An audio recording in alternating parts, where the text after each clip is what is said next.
Outdoor air pollution may be the 9th leading cause of death and disability in the world, responsible for millions of deaths from lung cancer, emphysema, heart disease, stroke, and respiratory infection. In the U.S., living in a polluted city was associated with a 16, 27, and 28% increase in total cardiovascular and lung cancer death compared to living in a city with cleaner air. Living in a city with polluted air may lead up to a 75% increase in the risk of a heart attack. No one wants to be living in a traffic jam, but it's better than dying in a traffic jam. In addition to causing deaths, air pollution is also the cause of a number of health problems. It may not only exacerbate asthma,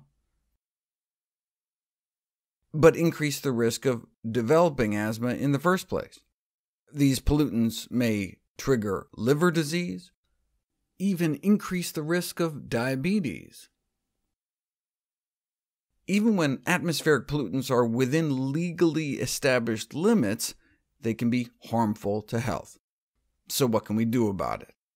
Paper after paper describing all the terrible things air pollution can do to us, but most failed to mention public policy. We're making great strides in demonstrating the harmful effects, but public authorities are not using these data to reduce emissions, as they might inconvenience the population and therefore might not be politically acceptable. To treat the cause, we need better vehicle inspections, efficient public transport, bus lanes, bicycle lanes, even urban tolls to help clean up the air. While we're waiting for all that, is there anything we can do to protect ourselves? Well, our body naturally has detoxifying enzymes, not only in our liver, but lining our airways. Studies showing that people born with less effective detox enzymes have an exaggerated allergic response to diesel exhaust, suggesting that these enzymes actively combat the inflammation caused by pollutants in the air.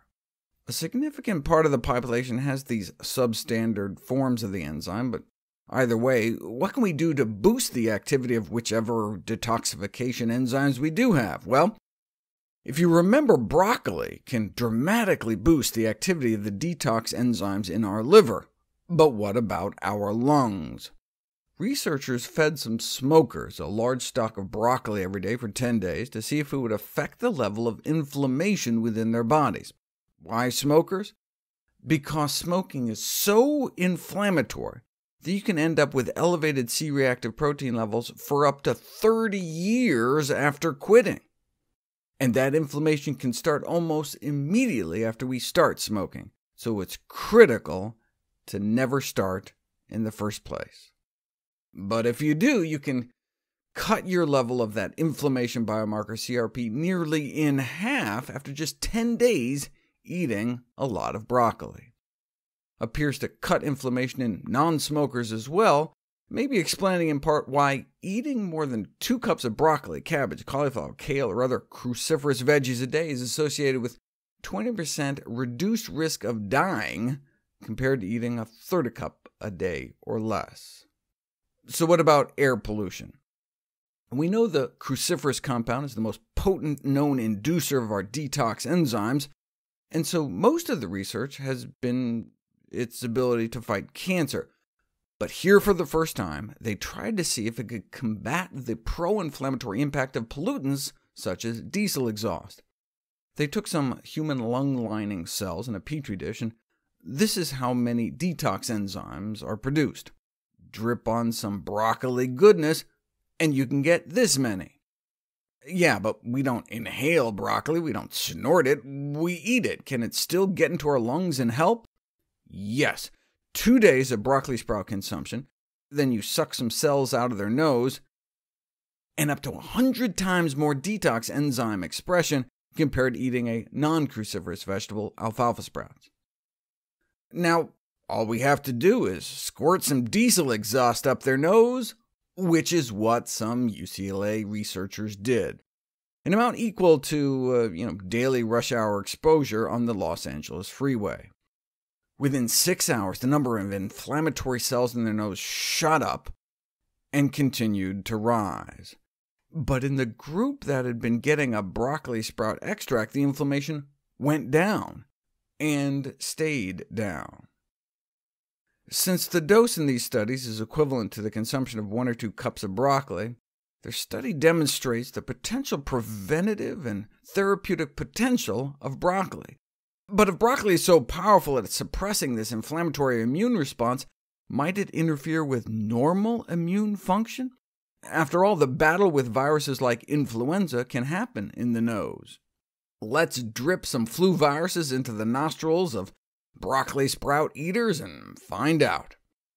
And what you get is the best of both worlds: less inflammation, yet an improved immune response.